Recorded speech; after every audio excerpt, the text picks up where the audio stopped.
and then I'll introduce Jay and away we'll go. If you're here in the room, there is food at the back. Feel free to get up and help yourself at any point. If you're at home, go to the fridge and get something tasty out of there. But we'll get going in just another minute.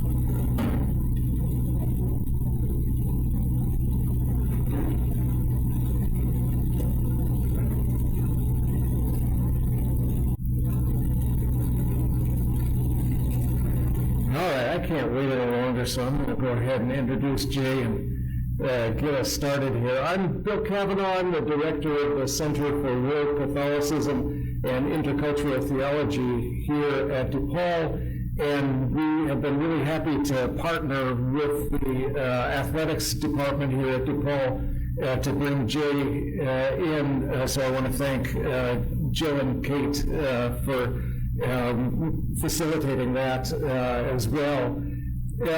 Jay Carney is a good friend of DePaul. This is the third time you've been here to speak? Yeah.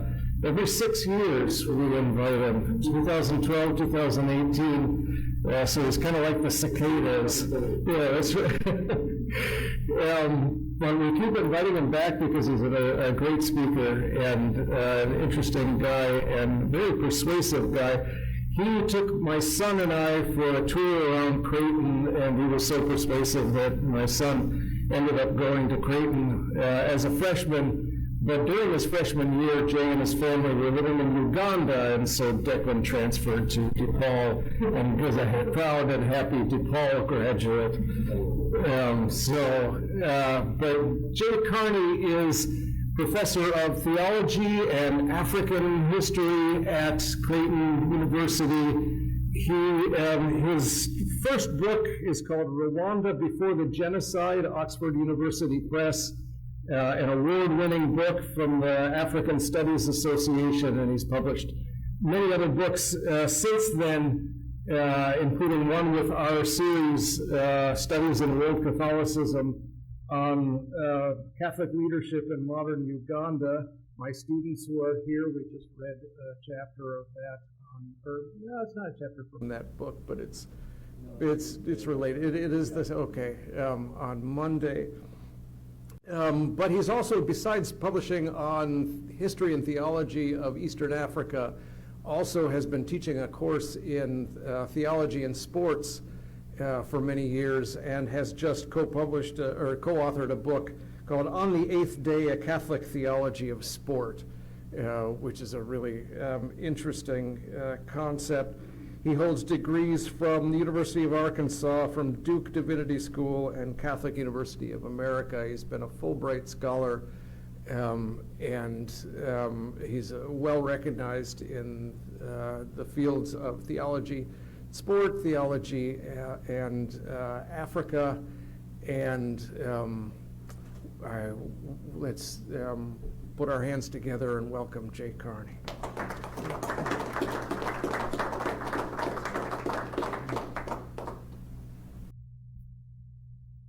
Okay, you can hear me okay? All right, thank you so much for coming, especially to the students here. I hope your professors give you very generous extra credit for being here on a rainy Thursday night. Again, special thanks also to Mike Buddy, to Karen Kraft, Marlon Aguilar, and everyone else with the Center for World Christianity and Intercultural Theology who collaborated to make my lecture here possible. As Bill said, I have been here several times. It's great to be back.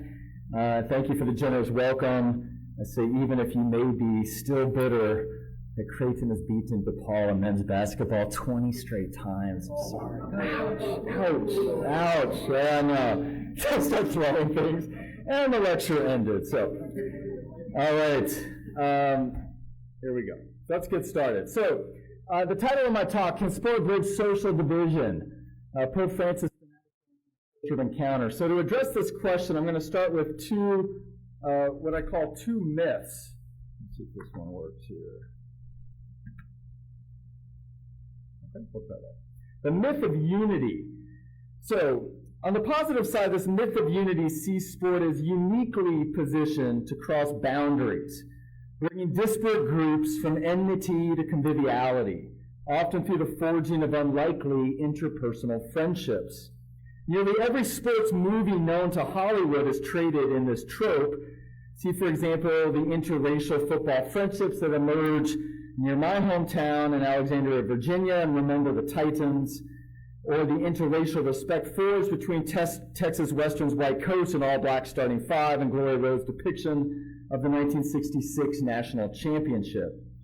Even in real life, the founding international ideal of the modern Olympic movement points to such a myth of unity, or what former IOC President Avery Brundage once described the Olympics as a modern, exciting, virile, dynamic religion attractive to youth, whose universal appeal would facilitate a new kind of transnational bonding.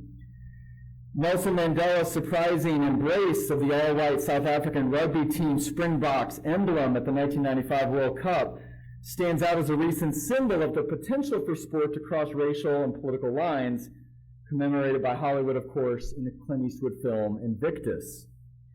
Like all myths, of course, sports' myth of unity can overshadow the darker elements of sports' social impact.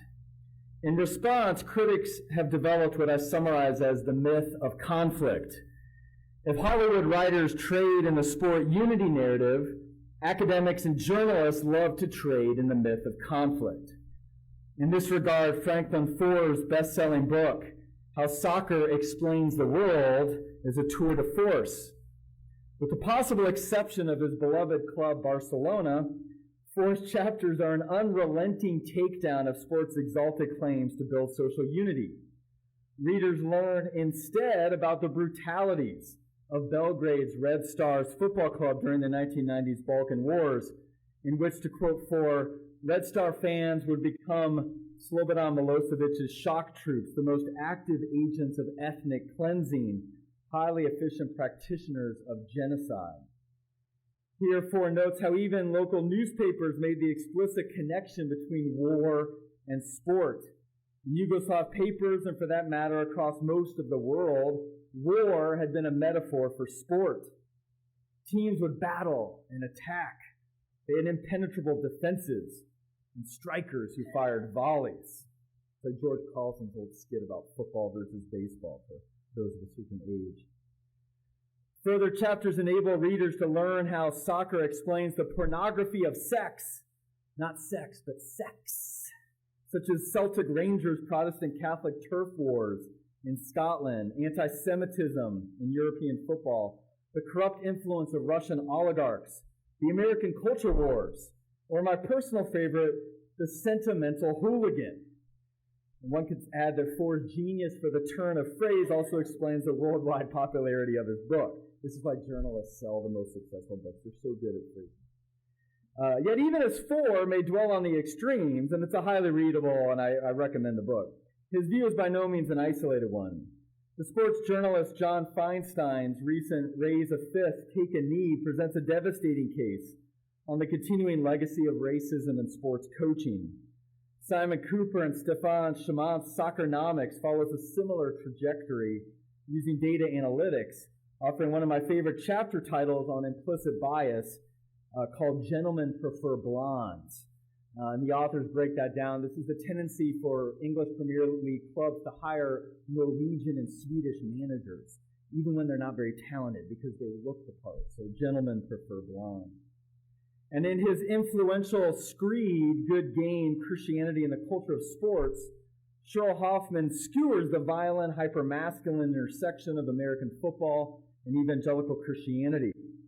Propagators of the myth of conflict can even name a soccer war, namely the 1969 El Salvador-Honduras conflict allegedly sparked by a contested World Cup qualifier.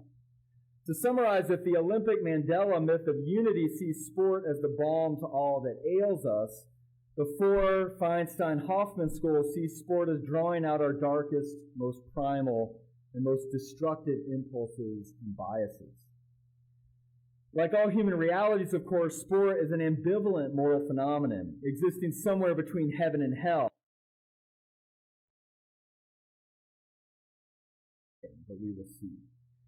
Red Star soccer fans surely represent sport at its darkest, yet even Four notes how Tottenham Hotspur's Jewish ties enabled its fans in the mid-20th century to boldly champion our Jews during the worst periods of 20th century anti-Semitism. Post-game riots and artillery barrages after the 1969 El Salvador-Honduras soccer game were whipped up by nationalists on both sides of the border. But players in the game itself recall only respect and good sportsmanship. As former El Salvador captain Salvador Mariona said in a later interview, on the field we respected each other. Even today, the ones still alive from that Honduras team, we have a strong friendship. But, to be fair, the myth of unity can also border on a kind of propaganda. Even if the Olympics has had its fair share of boundary-crossing moments, as George Clooney's Boys in the Boat, making much money on that theme this weekend, one need only look back to that very games, the 1936 Nazi Berlin Games, to see the way in which political ideology can twist so much the so-called ideals of sport. One could look further ahead to the 1980 Moscow Games, the 84 LA Games, the 2008 Beijing Olympics, the 2018 Sochi Russia Games, every World Cup ever, to see the degree to which international sports can be twisted by political propaganda. And I should add, in some of my studies of kind of the history of sport, I was struck by how ancient this is. If you look at the ancient Olympiads in Greece, you see, for example, the extreme violence of Pantocrator, which was so violent people would actually bite off, like bite noses, bite ears off. It makes MMA look relatively tame. So one also should say, even in my own home state of Nebraska, one shouldn't overlook at the prep level the kind of racist and anti-migrant taunts that have marked high school sports, whether directed at black basketball players in Omaha or Latino soccer players in Lexington. It reminds us that Fanatic fans can be just as fiendish today as in the past. What we need then is not more mythology, but a more balanced appraisal of sport's potential to build social unity, a view that recognizes the potential good in the games, the lingering dark shadows, and the possibility of redemption. Perhaps surprisingly, the modern Catholic papacy offers such a balanced appraisal, naming the idolatries of sport while challenging sport to better embody the ideals of the myth of unity. In this talk, then, I will offer an overview of this papal tradition, focusing on the central role of sport in Pope John Paul II's vision of the civilization of love and Pope Francis's more recent culture of encounter. Drawing from my recent co-authored book, On the Eighth Day, A Catholic Theology of Sport, I will then examine two modern case studies of how sport can tangibly build a culture of encounter in Uganda as well as in your own city of Chicago. Overall, I aim to show that sport is, like all human activities, fundamentally morally ambivalent. It's not inherently good or bad, it's what people do with it. But sport can bridge social division to the extent to which humans let go of modern sports' idolatrous pretensions, redeeming sport through steering it toward the flourishing of human dignity and the healing of social relationships. So let's start with the men in white, with the popes. Active papal engagement with sport goes back over a century. In fact, whatever his secular leanings, the founder of the modern Olympic movement, Pierre de Coubertin, who, as I said earlier with others, really wanted the Olympics to be a new religion, actually convinced the deeply anti-modernist Pope Pius X, who had almost nothing positive to say about the modern world, but actually convinces him in 1906 to host an exhibition of French, Belgian, and Italian gymnasts. And in fact, Pius X collaborated with the secular Coubertin in an unsuccessful attempt to bring the Olympics to Rome in 1908, which would have been the fourth Olympiad. Pope Pius XI was an accomplished mountaineer who wrote about the ways in which climbing brought him into closer contact with the spiritual realm. During his long pontificate, Pope Pius XII issued over 20 statements on sport and emphasized how the discipline of sport can strengthen the body and sharpen the senses, even as he critiqued the ways in which moderns, and especially fascists, had propagated what he called a cult of the body. In essence, Pius XII saw the Catholic Church's role as opening sport to a broader transcendent horizon rather than becoming an end in itself, a theme which his successors would carry forward. Both John Paul II and Pope Francis were avid sports aficionados in their youth. Even into his early years as Pope, John Paul loved to hike, ski, and climb. For his part, Pope Francis shares his native Argentina's passion for soccer, and he has recalled fond childhood memories cheering for the Buenos Aires football club San Lorenzo. Although I should note that Francis actually last watched television during the 1990 World Cup. And even though Argentina won, he was so put off by the commercialism of televised sport that he swore off television. And even during Argentina's 2022 victory, he refused to turn it on. So the Swiss guards kept coming in to give him updates. But he did invite the team to the Vatican. So these two popes' mutual love of sport may explain why both embrace sport as a key pillar of their respective social visions, namely John Paul's civilization of love and Francis's culture of encounter. So let us begin with John Paul's vision. Described as the Pope of athletes, John Paul II issued over 120 discourses on sport during his 27-year pontificate.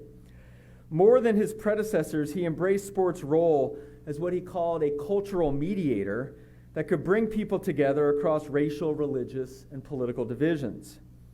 As a bishop at Vatican II, John Paul was well aware of the Council's call for the Church to constructively engage the signs of the times in the modern world.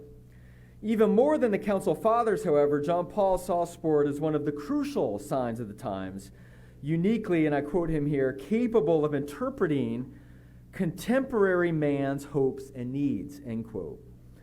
For the Polish Pope, sports telos, however, was not simply to propagate itself, but rather to build human virtues, and again I quote John Paul, of dignity, freedom, and the integral development of man, while also contributing to the development of self-discipline and what he called the joy of life. In this sense, the Catholic Church's approach to sport is, for John Paul, not an attitude of rejection or flight, but one of respect, esteem, even though correcting and elevating them. In a word, an attitude of redemption, end quote.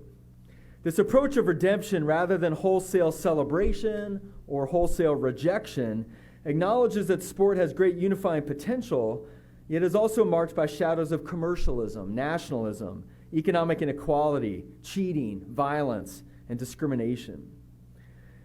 In addition, sport's global popularity gave it a special potential to help build what John Paul described in terms of a civilization of love, or what he also called an integral humanism, namely, again I quote him, anything that contributes constructively to the harmonious and complete development of man, body, and soul. As John Paul further shared in his 2000 Jubilee of Sports speech, because of the global dimensions this activity has assumed, those involved in sports throughout the world have a great responsibility. They are called to make sports an opportunity for meeting and dialogue over and above every barrier of language, race, or culture. Sports, in fact, can make an effective contribution to peaceful understanding between peoples and to establishing the new civilization of love. More specifically, John Paul commended sport for transcending barriers of race, religion, politics, and ethnicity. This is not to say, however, that he was wholly blind to some of the darker social dimensions of sport.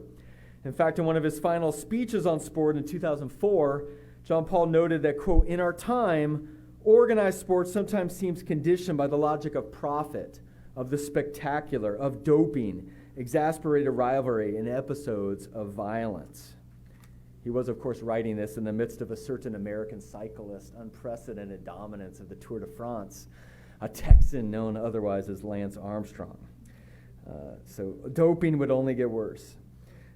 Pope Francis, for his part, built on John Paul's civilization of love with his own vision of the culture of encounter. Beginning with his first major papal teaching, Evangelii Gaudium, in 2013, Francis has argued that the Christian faith does not grow primarily through cultural or even family inheritance, but rather through a personal encounter with God's mercy in Jesus Christ. one experiences God's mercy not only in church, but also in the streets, namely by, quote, getting involved by word and deed in people's daily lives and touching the suffering flesh of Christ in others. A culture of encounter thus becomes a culture of contact rather than isolation, a culture of dialogue rather than monologue, and a culture of respecting difference and listening, even in the face of firmly held commitments.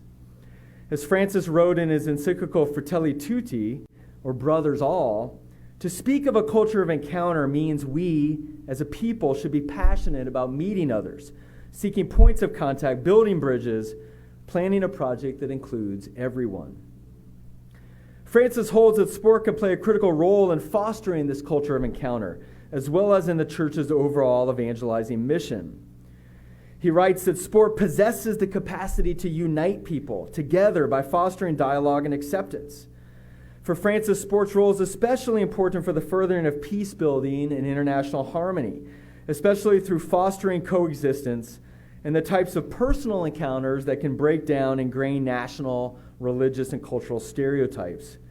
In the Pope's words, this is possible because the language of sport is universal. It extends across borders of language, race, religion, and ideology. In playing sport, likewise, an athlete can tangibly learn the culture of encounter, you could say on a micro and interpersonal level, even if our human ego can sometimes get in the way. As the Pope colorfully put it to an Italian sports association in 2014, don't be a player who devours the ball all by himself. To belong to a club means to reject every form of selfishness and isolation. It is an opportunity to encounter, to be with others, to help one another, to compete in mutual esteem and grow in brotherhood. The Pope has also spoken out on sports' potential for challenging social injustice. For example, during a 2020 meeting with an NBA delegation following the police killing of George Floyd, Francis described sports as a vehicle for Christian discipleship and building social unity, and encouraged the players, including Creighton alums Anthony Tolliver and Kyle Korver, to live out their vocations as role models and activists for social change. In 2018, Francis commissioned the Dicastery of Laity, Family, and Life to issue the Vatican's most extensive magisterial teaching on sport to date, called Giving the Best of Yourself. And I really recommend this document. You can download it online. It's very, very rich.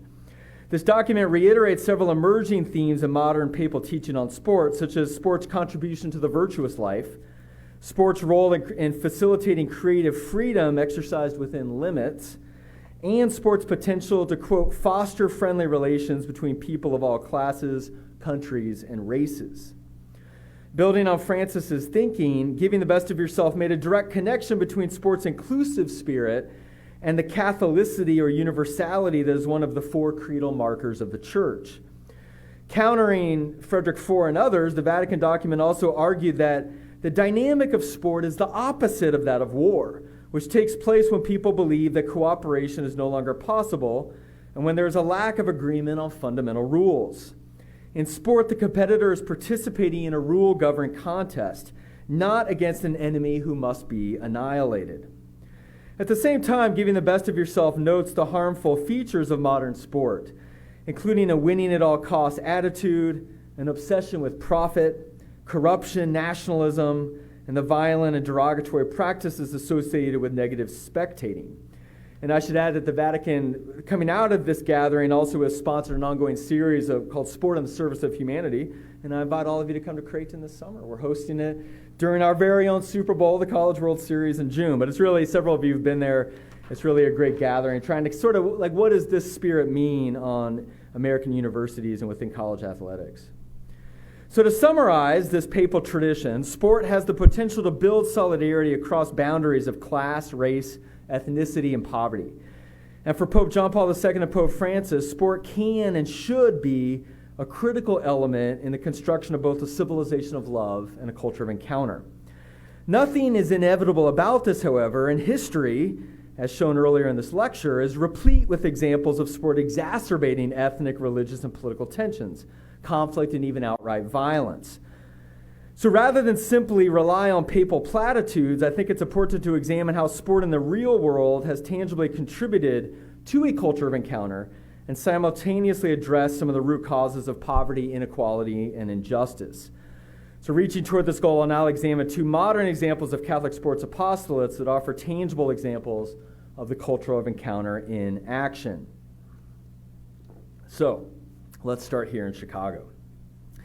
In the 1920s, the American Catholic Youth Organization arose as a Catholic alternative to the Protestant Young Men's Christian Association, the better known YMCA, which had started in the early 20th century as part of a broader Christian embrace of sport that many scholars call muscular Christianity. The Vatican and the American Catholic hierarchy, in less ecumenical times, had discouraged Catholics from participating in the Protestant-dominated YMCA, yet also saw the value in using sport to connect with youth after the First World War. The CYO was also organized explicitly under the authority of the Catholic hierarchy, and in part to prevent the violent and racist excesses associated with lay Catholic fan clubs like the Irish Catholic Reagan's cults, which actually instigated race riots here in Chicago in 1919 after a contested game. In 1930, Chicago Archbishop George Mundelein asked his auxiliary bishop, Bernard Shield, to start a CYO program that would respond to the multifaceted recreational needs of Chicago's burgeoning pan-ethnic Catholic youth population. And I should note, as I do here, I'm drawing much of this from the excellent work of Timothy Neary. As you can see from some years back, the cover is here, called Crossing Parish Boundaries, Race, Sport, and Catholic Youth in Chicago. It's really a great study of this city and its engagement with sport and race.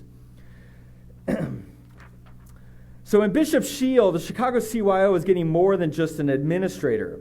Born in 1886, Shield studied at a Catholic secondary school that strongly emphasized Pope Leo XIII's charter social encyclical, Rerum Novarum, and its concomitant commitment to workers' rights in industrial society. Shield was also an outstanding baseball player who pitched a no-hitter in college and nearly pursued a career in the sport before deciding to enter the priesthood. As a young priest, Shield served as a chaplain at Chicago's Cook County Jail. Accompanying young men to their executions imparted on him an urgent commitment to use recreation and sport to forestall juvenile delinquency.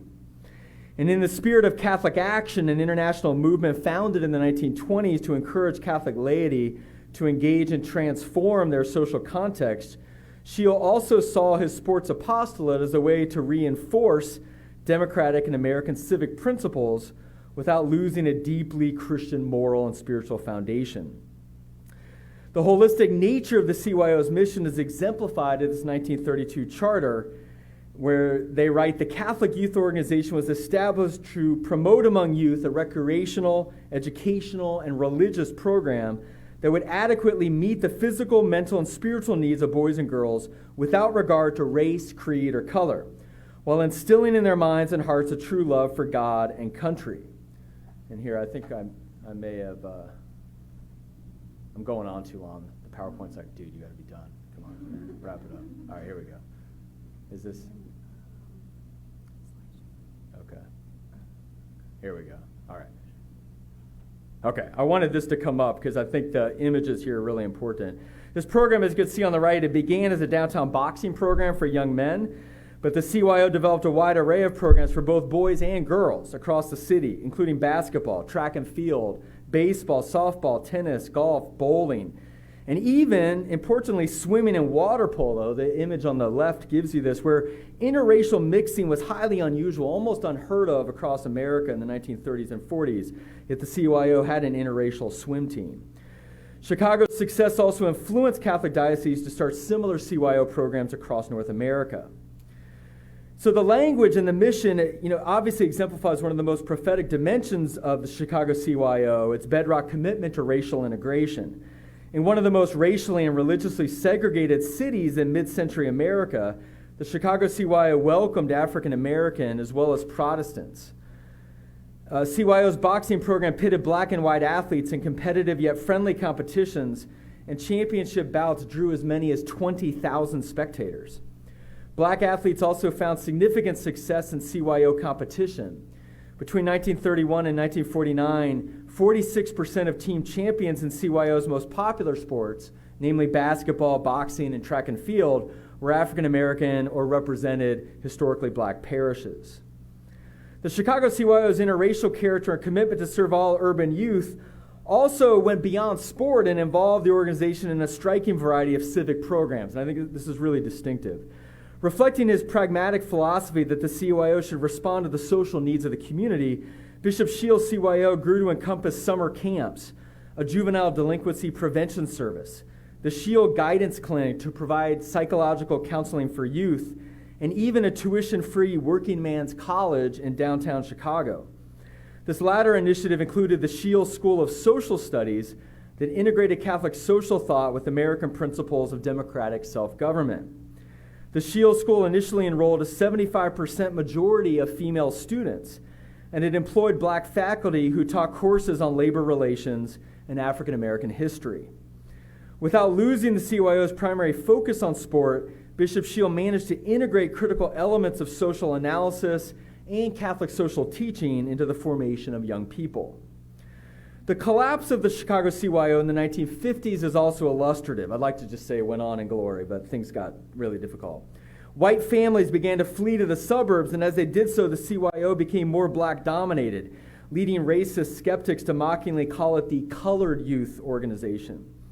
In 1954, Bishop Shield came out publicly against Catholic Senator Joseph McCarthy's virulent anti-communist campaign, precipitating a conservative backlash within the Catholic community that led him to resign his leadership position. At the parish level, CYO programs became much more decentralized and simultaneously desocialized, losing the civic energy and activist vision that had infused them during their first 2 decades. The ultimate decline of Shield's project reminds us that in practice, the civilization of love and the culture of encounter are always fragile, they're always contested, and they're never inevitable. Bishop Shields' Chicago CYO does offer a powerful historical example of the potential breadth and depth of a genuinely Catholic social understanding of sport.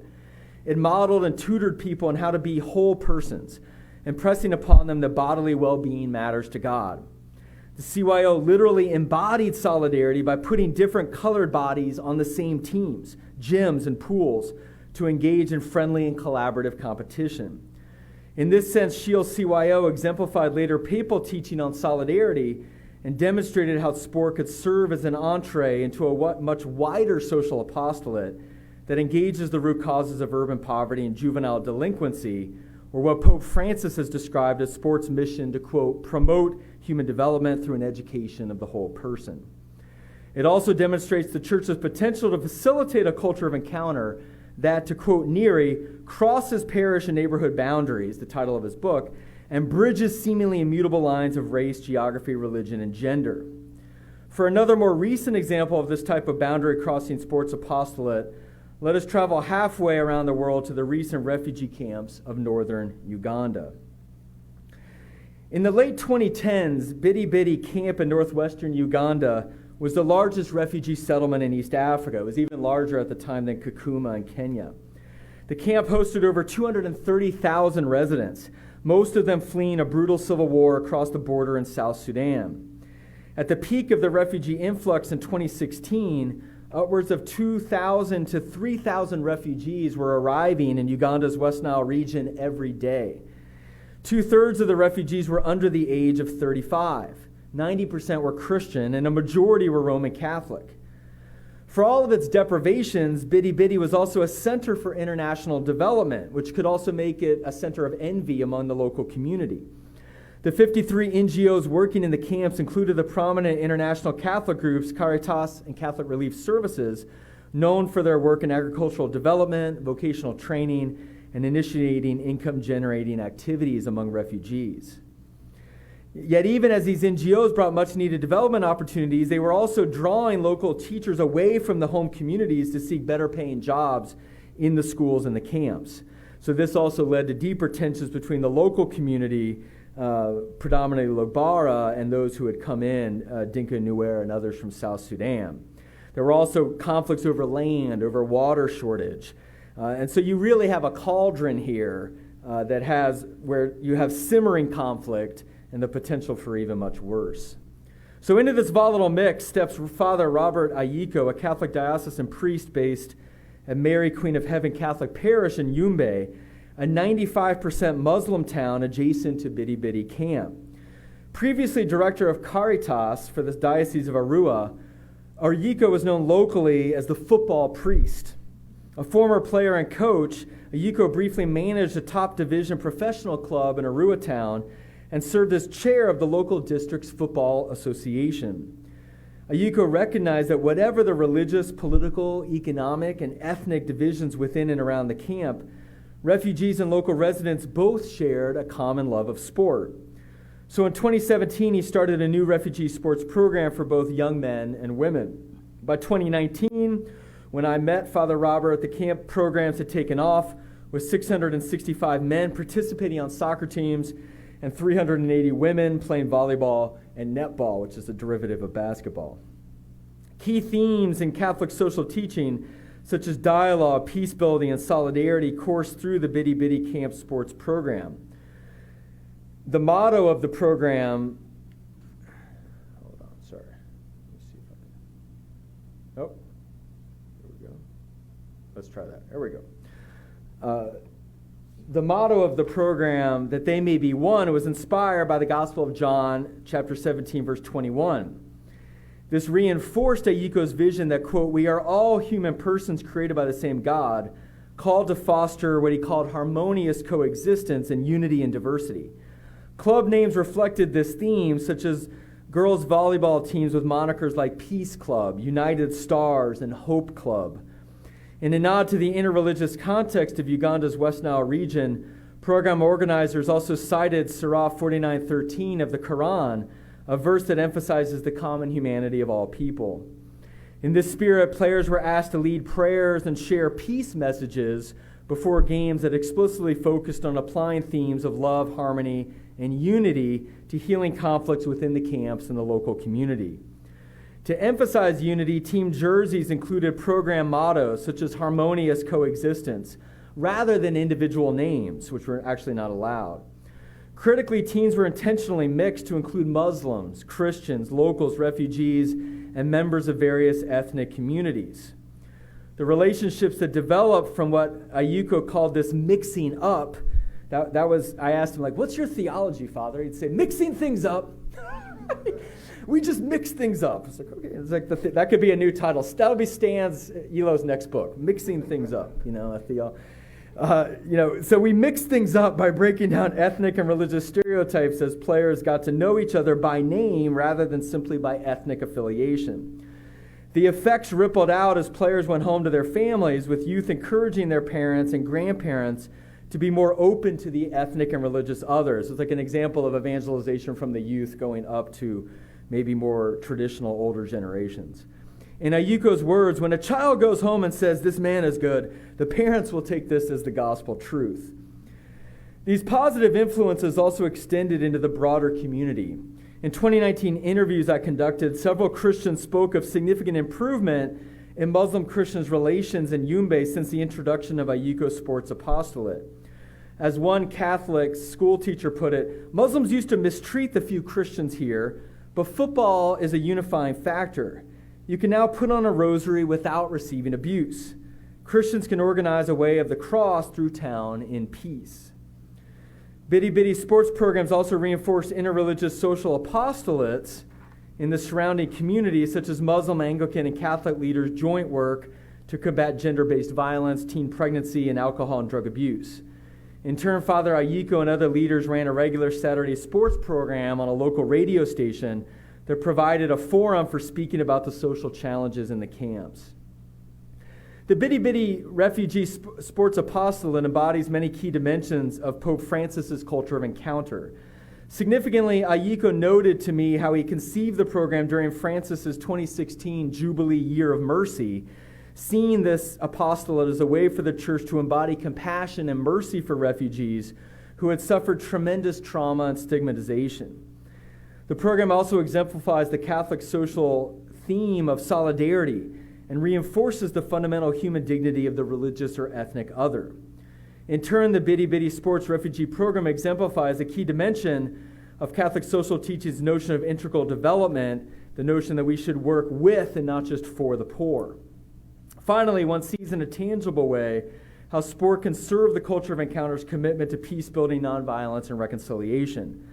In the words of local Ugandan Catholic and sports radio announcer Vicente da Costa, sports are never just an end in themselves, but rather a way to contribute to social harmony and reduce conflict. Or as Muslim tournament coordinator Ratib Alahe put it, we Muslims and Christians just want to build peace and stay together as we are all brothers and sisters. Bidi Bidi's model of using soccer to facilitate interreligious harmony and build a culture of encounter is not unique to Uganda. In Northern Ireland, Peace Players International has encouraged basketball as a form of peaceful integration, while also facilitating storytelling among Protestant and Catholic youth. In Nicaragua, the Jesuit parish of Santo Domingo requires its 300 soccer players to participate in social workshops on themes of spirituality, social leadership, machismo culture, and drug and alcohol addiction. In Nigeria, the Kaduna City Interfaith Football Club was founded in 2000 in the aftermath of Muslim-Christian riots and grew to include 10 Muslim players and 20 Christian players. In the words of its Christian founder, Thomas Jamiko, if Jesus were alive today in Nigeria, he would be using football to break down barriers and build peace. Jesus is all about reconciliation, and that is what we hope the club could achieve by using football to mediate the process. In this sense, sport, and perhaps soccer in particular, given its near universal popularity around the world, has unique potential to contribute to the type of culture of encounter that Pope Francis envisions. All right, the words everyone's looking for. Let's move to the conclusion. So moving from the inductive examples to the broader question of today's lecture, what overarching lessons can we take from both the Chicago CYO and the Uganda Sports Refugee Programs in terms of sports' potential to bridge social division? Given the time, I'll limit myself to 3 brief observations and obviously welcome discussion during the Q&A. First, I would highlight the importance of institutional leadership. Both of these programs were spearheaded by trailblazing sports priests who imagined new creative integrations between sport and social engagement. Both leaders had deep roots and credibility within multiple communities, the local sporting community, the local religious community, and the local civic community. I think all 3 are very important. It's hard to conceive either program getting off the ground, much less succeeding, without Bernie Shield or Robert Ayiko at the helm. I mean, it's very much caught up in who they were and their own vision. And that can also be a downside. As the Chicago CYO example demonstrates, there's also a danger of a program becoming too caught up in one leader's cult of personality.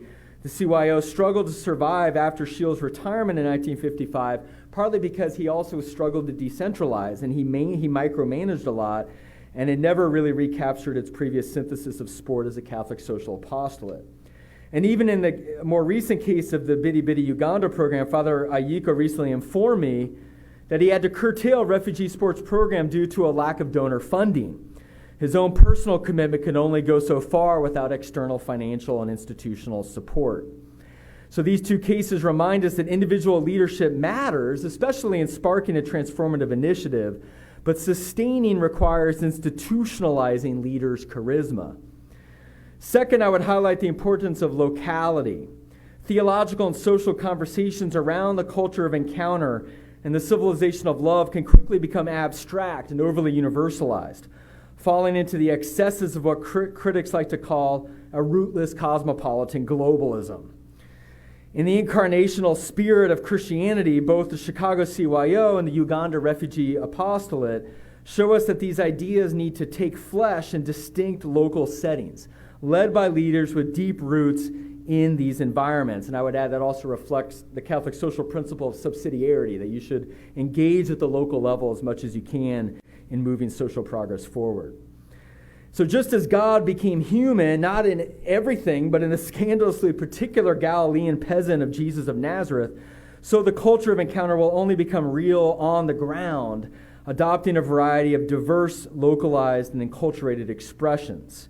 To play on the well-worn theological phrase, the incarnate Christ pitches his tent, and maybe in the world of sport, pitches his tent on the pitch.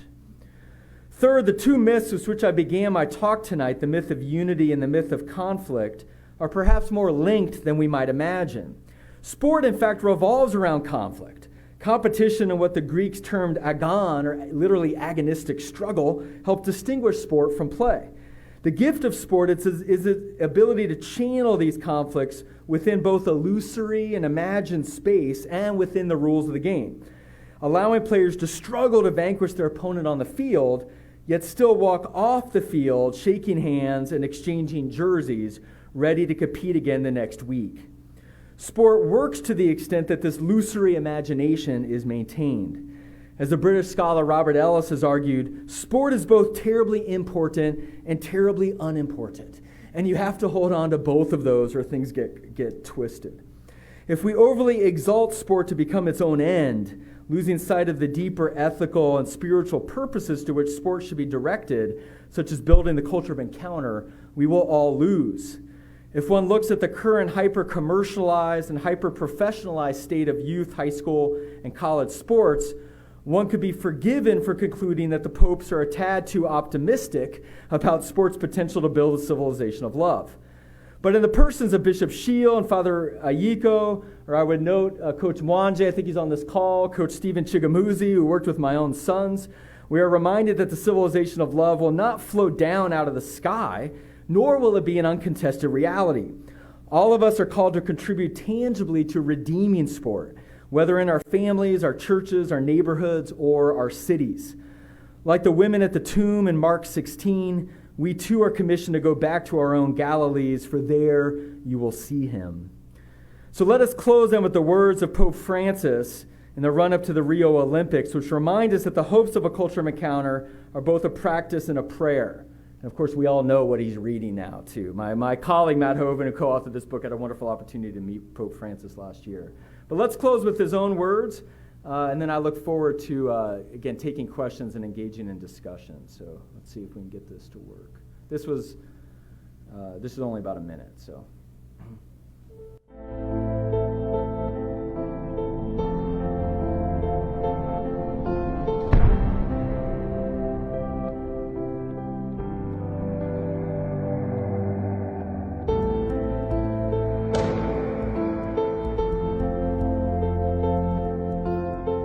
Con el deporte es posible construir la cultura del encuentro entre todos por un mundo de paz.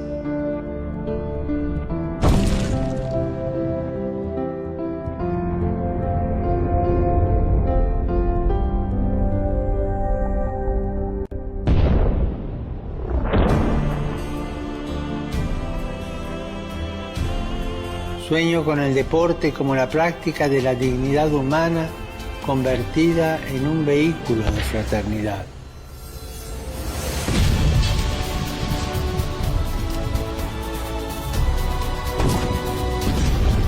Entrenamos juntos esta petición, que el deporte fomente el encuentro fraternal entre los pueblos y contribuya.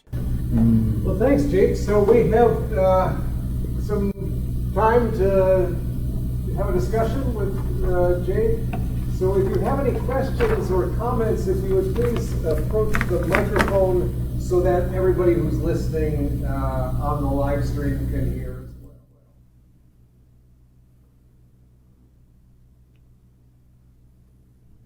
I told Jordan I'd ask it.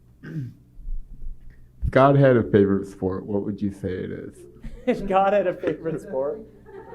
I should stay here, Bill? Is that right? Yeah. Stay here? Okay. That reminds me, there's this great interview with the former Notre Dame coach, Lou Holtz, where some reporter says, Coach, is Notre Dame really God's favorite football team? He's like, no, that's ridiculous. God doesn't help us win. And he paused, he said, but his mother. So, yeah, I mean, on one level, that's, people do, I didn't get into this, but obviously there's a lot of superstition in sport. There's a lot of, we talk about this in our book, but a lot of kind of sort of trying to manipulate things to ensure you win. But I think there's also a lot of genuine piety, right? And I think sometimes sport can be a kind of liminal experience where in a small way you run up against your boundaries and you transcend to something greater. So my sense is not so much that God is a favorite sport, but God, to quote Irenaeus, the human person fully alive, flourishing. That's what God wants. And I think that's kind of the way in which I would see God engage. It's not so much picking winners or picking sports, but kind of allowing us through grace to kind of, to be the best flourishing person of yourself, which doesn't always mean winning, but I think you walk off the field knowing you gave it all. So, Thank you. yeah. But of course, it's actually soccer. So, okay. That's right.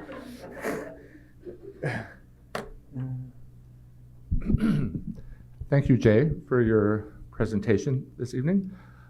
My question, you come to us from a university, an NCAA Division I school with a very broad and deep culture of sport, and you're here at a similar institution, NCAA Division I. There's a strong culture of sport here as well. But you also highlight some of the challenges there, not just at the collegiate level, but perhaps at all levels of sport.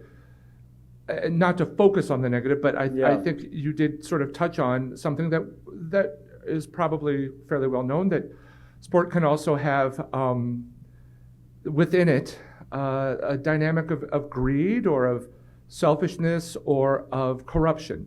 And I'm just wondering whether you sort of limit your remarks to kind of the collegiate level, or if you expand that. How would you encourage people to resist those dynamics within sport? How might we try to, if not rid, then at least minimize their impact in sport? Right, yeah. Well, Pope Francis, as some in this room I know, he speaks a lot about the idolatry of mammon, of money, and just the corrupting influence. Jesus wasn't mincing words with this, you don't serve God and money. I do think a lot of the abuses, really from the youth level on up, have to do with money and just the corrupting influence of money. Youth sport is drowning in money right now in this country. People are making, their youth club networks making $600,000 a year right now. They're springing up all over. The pay-for-play model, I was talking to Mike Buddy earlier. Even when I was growing up, if you don't make the select team, you think, well, that person may just be better than you. Now it's like, well, that person's parents wealthier than you. And they can afford not just to pay for you to play, but to take you all over. You see that in college, you see that in pro. On one level, I think maybe the response, as in the talk, again, is I don't know that you just run away from that, but I do think, particularly a conference like the Big East with predominantly Catholic institutions, somehow that should look different, right? There should be a difference. And sometimes what concerns me, not that I want, religious people to be hyper-sectarian but I go to youth Catholic sports or even college, I don't really see much difference. Sometimes it's even worse, and so I think that what the popes and others are trying to say is, listen, we play sport for these deeper principles. Winning, of course, we're creatures that want to win, we're competitive, etc.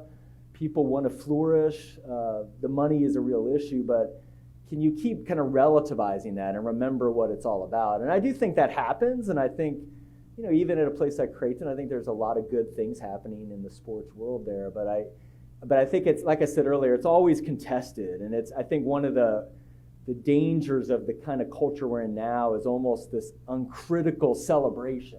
It's always good, right? And there's no check on sport. And whether it's parents letting their kids play all the time, or whether it's, prep and college athletes having no boundaries. And I think a lot of that, at the end of the day, that's just not going to be healthy. So, but I think to constantly bring it back to, okay, what are we shooting for? What's human dignity? What are some of these deeper principles that should keep it in perspective, I think can help. So, and some of that, I know you're a chaplain, but some of that is also institutional mission formation, cultural formation within an institution, whether it's in the athletic department, among faculty and staff and others. And, just being really clear, we want to win, but we're a Catholic school or we're a Christian school, and we're going to do things this way, even if there might be some cost to that. So.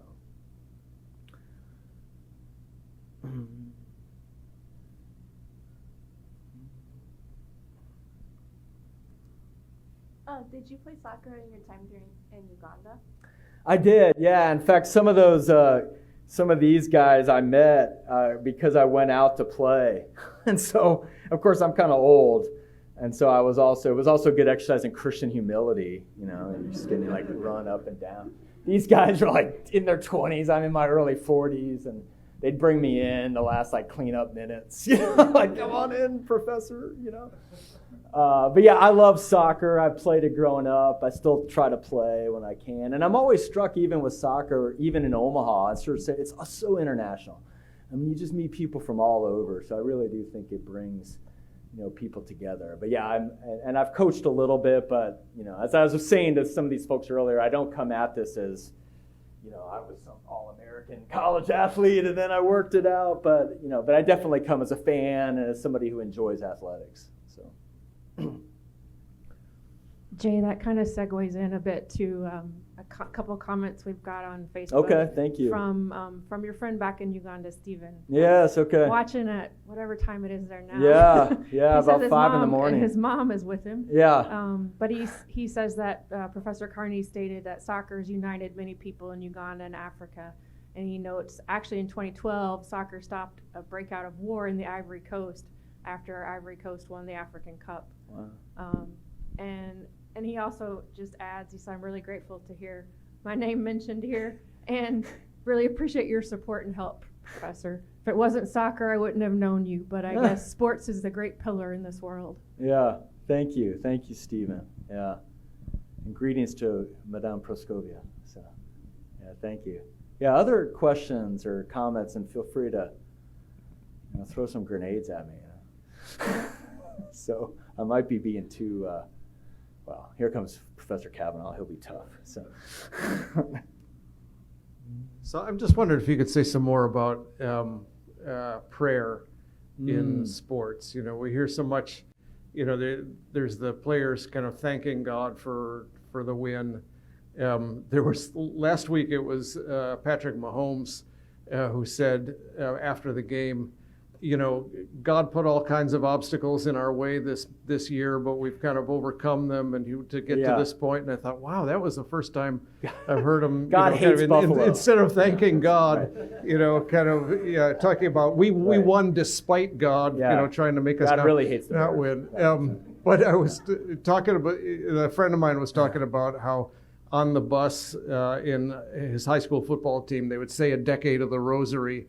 And then his buddy would go hit people so hard that he would make them swallow their tongues and things, which actually happened. So, you're praying the rosary and then you're going out and you're whacking people, So the question is, what do you pray for, right? I mean, what is it proper to pray for with regard to sports? Can you pray for your team to win? What is the proper role to, why do you say a decade of the rosary before you go out? And all those Buffalo Catholics praying that Patrick Mahomes would twist his ankle and have to hop, and yet their prayers were unheard. So, what do you pray for? I teach, as Bill mentioned earlier, I teach a class at Creighton on sport and spirituality, and we talk about sporting prayers and unsporting prayers. So unsporting prayer at its worst is like, man, I hope Mahomes just gets his knee taken. I mean, that's like, but even like, we gotta, this field goal's gotta go in, or something that, that last example might be more middle ground. I mean, I think, and I know you've written on this, to some degree, God responds to our desire. So I think, pray for your desire. But I think the danger of the kind of language you mentioned earlier is it makes God into this kind of manipulator. Or as I joke with my students, it's like God has a day planner. It's like, all right, flipping through. We're going to give Carney chicken for lunch. It's, all right, Carney's going to ride his bike. We're going to, and it's like, that's not really how providence works. And so I think, God's not micromanaging these things. But I do think God, praying for the grace to move through the obstacle, right? To the grace, as I said earlier, to put your best self out there, to flourish in a way, to give the skills you've learned and to make the best use of those, to try to win and do your very best. I think that's all fair. And I think that, I don't think God is literally manipulating results, except for Notre Dame, as you know, but that's right. I grew up in an era where you had like the Catholics versus convicts games, and also other sorts of idolatry.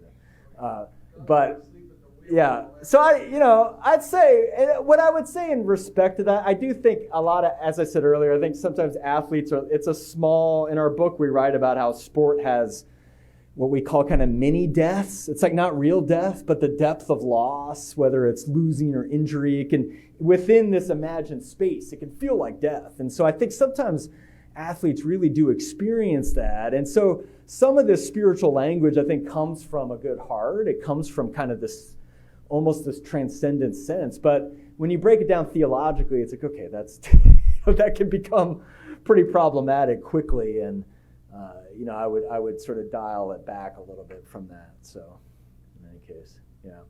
One thing also that's important is the importance of routines. And so I think to distinguish between superstitions, which are kind of trying to control externally, and sometimes preparatory routines in sport, which can almost take on a religious kind of vibe.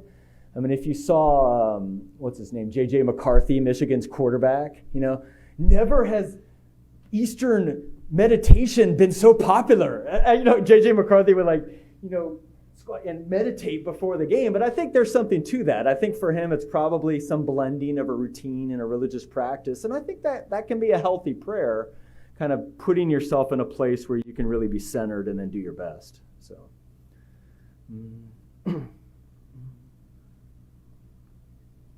Thank you, Jay. I have two questions. First is, what are your thoughts about the use of drugs and doping to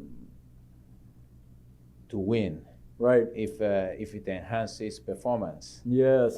Why is that so wrong? And then the other one is more a personal narrative. When we were playing soccer in high school, I was in the seminary and we played another team that they had consulted with a witch doctor. Oh, wow. And, during the game, they rubbed so many things on their body, and somehow our formidable team collapsed to these people's, Wow. I mean, when you come near a fellow player, you just have this very pungent odor that was quite quite strong. So, yeah. And it went for that, well, these seminarians from Catholic school, that our prayers didn't work. I'm just following up with what, and then that day, that their medicine man had a good day, and this has come up to a very high level. Simba in the Tanzanian Premiership was suspended because they practice witchcraft, and Wow. in the Premiership, right. and for 1 year. So these two realities of people trying to enhance their performance through appeal to drug and right. doping, and the other reality of people trying to enhance their performance and win through casting a spell, which I thought was what happened to us. Thank you. Right. Thank you. On the doping example, it's interesting because that concern comes up, as I say, with John Paul. It comes up with Francis, really for the last 30, 40 years as a consistent problem. And as you know, I mean, the cycling culture is very, very big in Italy in particular, probably next to Belgium and France. It's huge. And so that I think that part of this has to do with, as I say, I think sport has this competitive dimension. I think that that's part of our humanity, but like a lot of things in our humanity, sin is kind of a twisting of that. It becomes an obsession. It becomes the only thing. And I think drug abuse, in a way, shoots for that, and it also doesn't respect. And this you can also get into this with a couple different questions around sport competition, but that you accept a certain kind of finitude. When I say that, you accept limits. Whether it's the simplest way, obviously, to play golf would just be to walk down the middle of the course and drop the ball in, right? That'd be the easiest. But you set up obstacles. to make the game what it is. And I think likewise in sport, we set up, again, as I said, illusory or imagined obstacles. We agree to play by certain rules. We agree to play within our humanity. And as I say, it can get complicated when you think of nutritional supplements and other things. But I think there's something really important about that. Like, we don't want just robots, right? And I think at the end of the day, part of what makes sport great is that you see somebody who's finite, right? Who's limited, very talented, that does something great. I mean, there's something, I still to the day I die, I'll think Lance Armstrong is one of the great cyclists of my era, for sure. But there's still something that's like, but it'd be so much greater, right? If it wasn't sort of artificially aided. And I think on your second question, I think there's maybe a similar thing where with some of these extensive superstitions, there may not even be the same empirical evidence of exact benefit. The way that you could measure your metabolics and like know that, okay, my red blood cells are processing because of these drugs and blood transfusions, and I know I'm doing better. And then obviously the example you used from Nigeria, you're not going to be able to measure that. But what I think superstition sometimes does, like drug usage, it gives people a psychological confidence, and it gives them a sense of just, that they can enter into this because they have somehow something greater. It's like a steroid, something that's been added that they can take in. But to answer your fellow seminarians' question, I mean, it's always good to remember that at least the God of Christianity was a crucified God. I mean, that Jesus Christ dies on a cross. And so on some level, God's will is complicated, but it's never just about winning. It's never just about victory. The mystery of the faith in many ways is that through the path of suffering, through the path of loss, transformation can happen and new life can arise. And in our book, we talk some about that within the cycle of what we call the Paschal cycle, but we talk about it in terms of sports injuries, being cut from teams, just the experience of loss and how part of the gift of sport is actually not winning, but it's actually losing, right? And suffering. But it's only a gift if you can receive it in a way and allow yourself to be transformed through that. But thank you for sharing that though, because sport, the context and the cultural context matters. And also, I think that was going on during the 2010, the South Africa Cup, and I mean, there's a lot of use of external sort of manipulation to try to get an edge. So, thank you, Stan.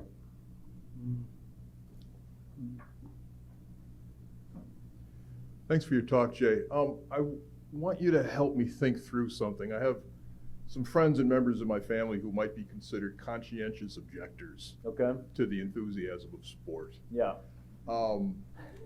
And I don't have a ready explanation for them when they ask why it is from the playground through schooling into the larger society that athletic excellence is privileged, is elevated, right, is transferable. Think about the number of politicians and so on who have moved from the realm of sport into the realm of leadership. Right. In ways that would strike us silly if you were the world's best bird watcher. Yeah. Or you out-stamp collected all the other flowers in your town. Is it because there's an implicit analogy between sport and war making and martial virtues? Right. That there's this kind of segmentation and hierarchy that seems to emerge, or is there something else going on that it seems reasonable that the best athletes are treated one way and the people who are really good at accounting don't have the same claim on public attention and public audience, for example? No, I think that's a fair question, and I'm not sure there's an easy answer to that, because I do think you're right to say that sports, whatever their value, likely in the modern world receive a disproportionate amount of attention and money and focus, and it can't even become a problem in terms of people investing so much in that path that, of course, it takes them away from others. Others aren't recognized for their gifts. And so, I think that there's something, Yeah, the war example, I mean, some have argued that, maybe this is overly naive, but that modern sport is actually decreases war because people can fight out their conflicts in other ways. I'm not sure that is borne out by recent issues, but it does, at least some sports, they really do play into this conflict narrative. And so I think with that comes, maybe there's questions of gender, masculinity, there's questions of, just identity kind of being puffed up. And I think that's also one of the, that's something we teach with our students, but one of the dangers of sport from a religious perspective is it can become all about you're earning this, you being the best, you having the most merit. And at the heart of the Christian faith, it's about grace, it's about gift, it's about reception, it's about humility, right? It's not about, I earned a starting spot in heaven. Bam!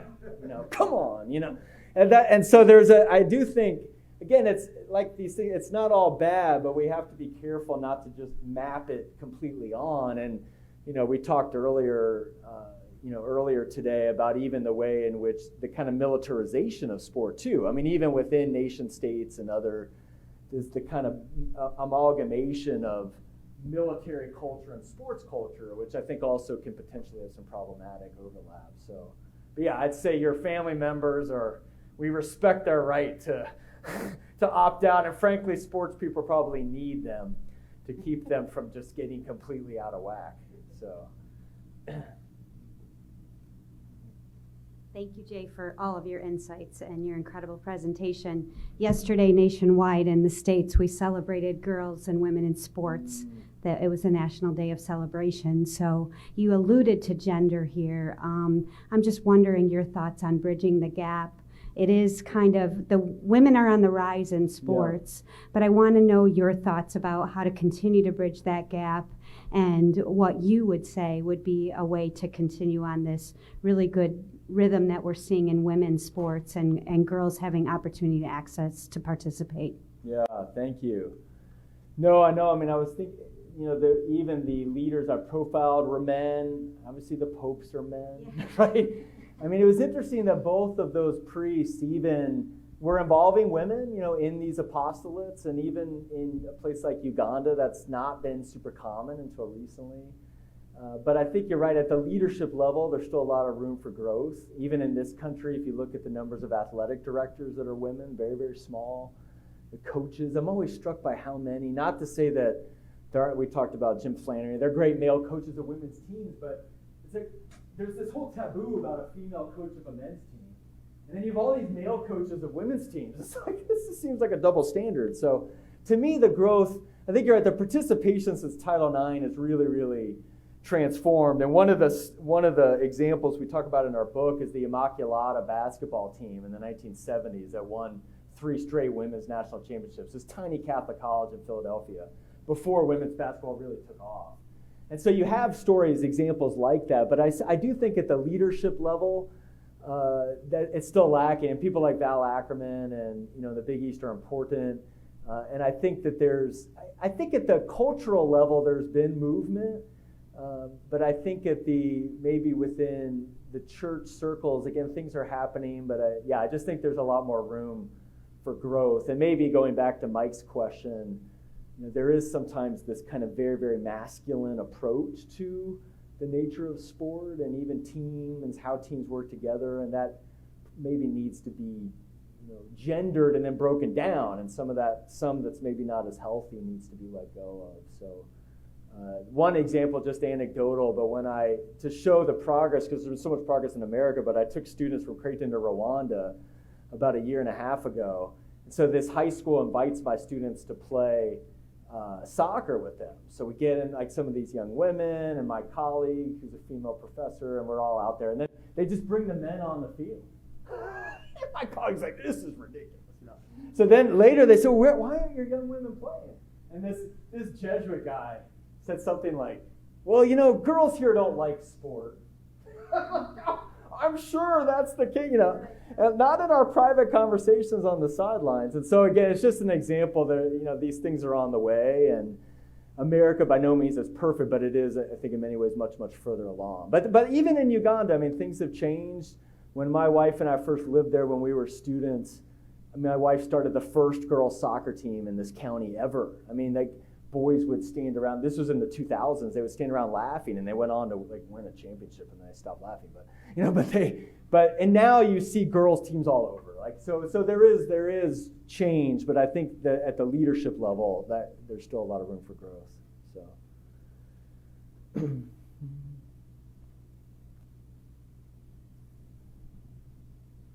Any other questions from online or anything, or is there? Your friend Stephen just made another comment and kind of a question, going back to Stan was talking about witchcraft, and he says that for sure there's a lot of witchcraft in African soccer. It's common in Uganda Premier Leagues, and he feels like it should be discussed a lot more. And then he mentions the really high level of corruption in soccer governing federations, whereby if you fail to give in something, especially during the game, the ref will have to deny you a win by using poor officiating. And how can that be solved? Yeah, money, right. Yeah, no, and I think those comments are also important because I think there are very positive things in what I presented, but one could also walk away with an overly kind of rosy view of the rainbow, and whether it's here, whether it's in Uganda, I mean, there are real corruptions, and it plays out at the national level, it plays out more locally. A lot of it is sometimes by poverty, sometimes greed, but yeah, so again, these comments are helpful because there's no sort of perfect place out there where you could just go and it's all, we're going to find just the reign of God, so. So before I ask you to join me in thanking Jay one more time, just a few other people to thank. Karen, Marlin, and Elliot at the back of the room, who kind of make all the things go, make everything happen. And thanks again to the athletics department for co-sponsoring this. I think it's been really helpful to have this kind of interaction, and we want to see much more of this at DePaul, kind of getting to know each other across the disciplinary boundaries here. We have more events coming up. You can check our website. We have a library of all our past events on there as well. The next thing is World Catholicism Week, which is a conference on idolatry, including modern idolatries, which I think fits very well in with what we've heard tonight. That's April 12th and 13th. So please join me in thanking Jay for a terrific talk. And thank you all for coming tonight, and thanks.